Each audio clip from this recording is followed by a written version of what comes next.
안녕하세요. 오늘은 이디룸 센 기초에 대한 강의를 하겠습니다.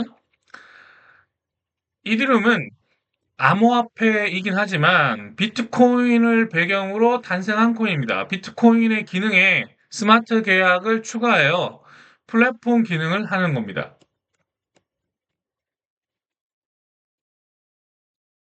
이디룸을 한눈에 정리해보면 플랫폼 코인이죠.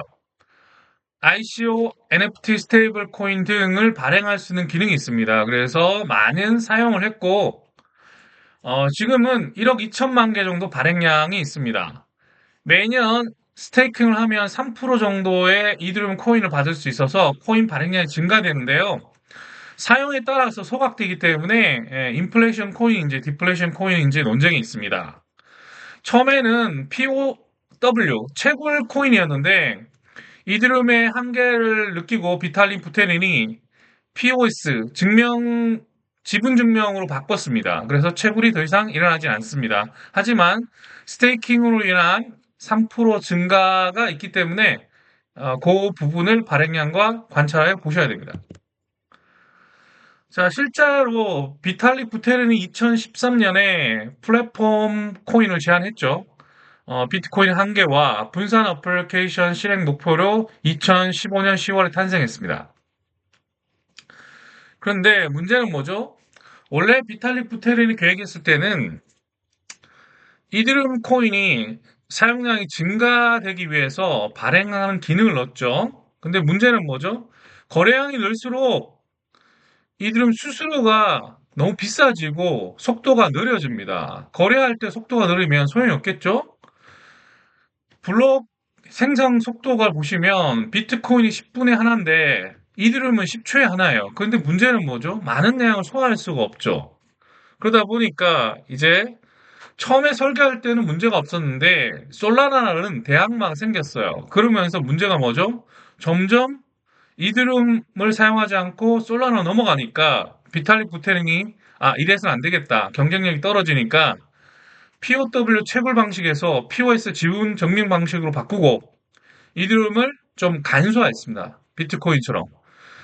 다른 기능을 추가하거나 거래 활발화할 수 있는 방법이나 속도 처리는 레이어 2로 넘기고 어, 이더리움은 비트코인처럼 핵심 부분만 남기자 해서 지금은 속도 처리가 굉장히 빨라지고 많은 양을 처리할 수 있습니다. 그래서 2025년에는 초당 5,600건을 처리할 수 있는 속도가 많이 늘어났죠. 그리고 스테이블 코인 결제를 18.8조 달러나 할 만큼 엄청나게 많이 진행했습니다.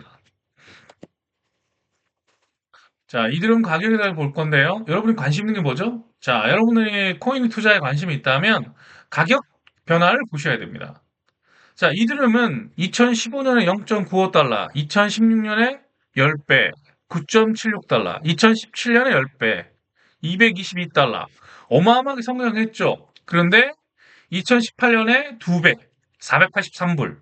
그리고 3년 지나서 2021년 2,775불.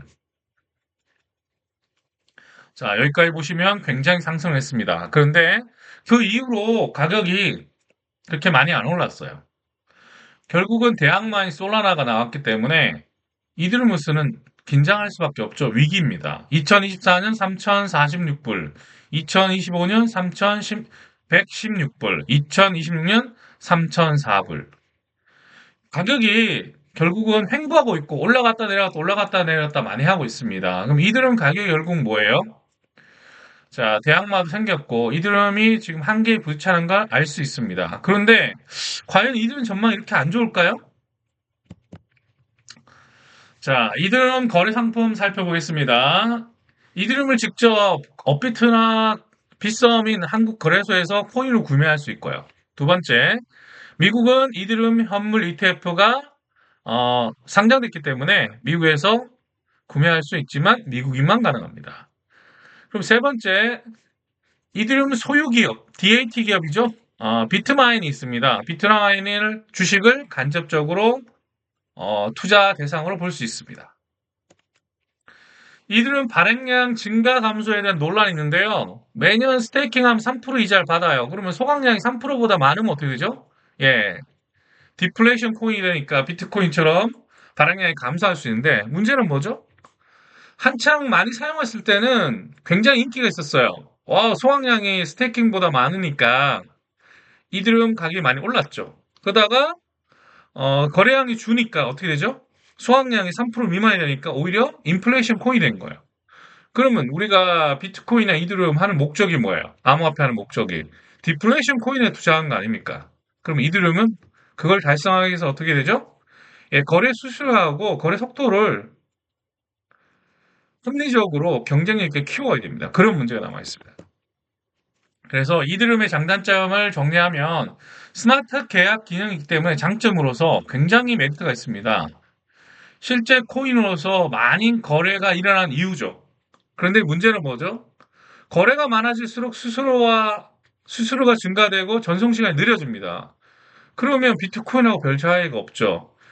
대항마가 없을 때는 문제가 없었어요. 이드름을 막 찍어내면 되니까. 채굴 해서 막 채굴 많이 해서 늘리면, 발행량을 늘리면 전송 시간도 안 느려지고 수수료도 낮게 유지할 수 있다는 비탈릭 부테린의 선례가 있었습니다. 그건 대항마가 없었을 때 얘기죠. 솔라나가 훨씬 빠르고 수수료가 싼데 느린 이더리움 써야 되냐? 그럼 이더리움을 안 쓰면 어떻게 되죠?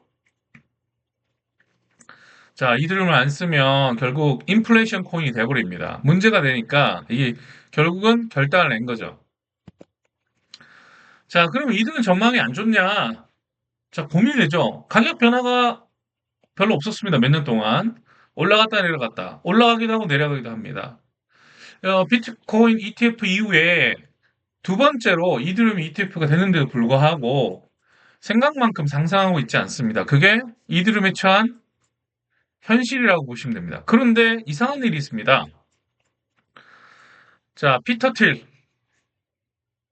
자, 페이팔 창시자죠. 9명 창시자 중에 하나인데 피터 틸이 엄청난 투자를 해서 트럼프가 대통령이 됐습니다. 코인 쪽 회사들이 선거할 때 자금을 엄청나게 됐죠.